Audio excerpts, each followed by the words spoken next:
ఈ కాయ చూసారా? ఇది కాకరకాయ. నేను పొయ్యి మీద చింతాకులను కొంచెం ఉప్పు పసుపు వేసి ఉడకబెట్టాను ఈ కాయల్ని.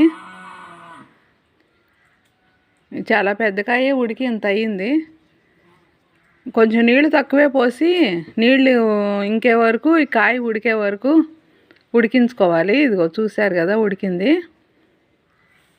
వేడి చల్లారిపోయాక ఈ కాయలను తీసేసి ఒక జిప్లా కవర్లో పెట్టి అయినా లేదా ఒక బాక్స్లో పెట్టుకుని ఫ్రిడ్జ్లో పెట్టుకుంటే ఎప్పుడు కావాలంటే అప్పుడు కూరలో అయితే వండుకోవచ్చు. నేనైతే ఇదిగో ఇవి ఉత్తయ్యే తినేస్తా. గింజలు కూడా నవ్వులేస్తాను నేనైతే. ఈ దొడ్లో కాసిన కాయలకి చేతి తక్కువ ఉంటుంది అనుకుంటున్నా నేను. తోలు కూడా పలుసుగా ఉంటుంది, బాగుంటాయి. రోజుకి 2 కాయలు మించి తిన్నాం. పెద్దగా ఉన్నాయి కదా, చిన్న కాయలు అయితే ఒక 7-8 కాయలు తినొచ్చు, కానీ ఇవైతే 2 తింటాను. వేడి చేసేస్తుంది లేకపోతే ఎక్కువ తింటే.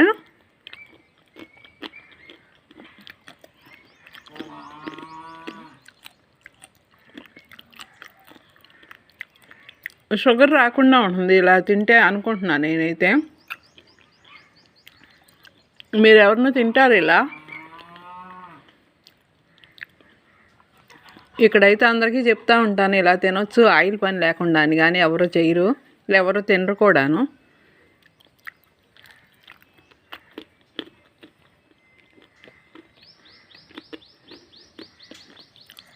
అస్సలు పుచ్చులేవు, అందుకే కాయలు నేను మధ్య కోసి చూసే పని కూడా లేకుండా శుభ్రంగా కడిగేసి ఉడకబెట్టేశాను. పుచ్చు వస్తే తెలిసిపోతుంది కాయను చూడంగానే. మళ్ళీ కాయ పండితే తినబుద్ధి కాదు. లోపల గింజలు పండొచ్చినా కాయ ఇలా ఉడకేసిన కాయ తినలేము. అవి అయితే కొంచెం పులుసు పెట్టుకుంటే బాగుంటాయి.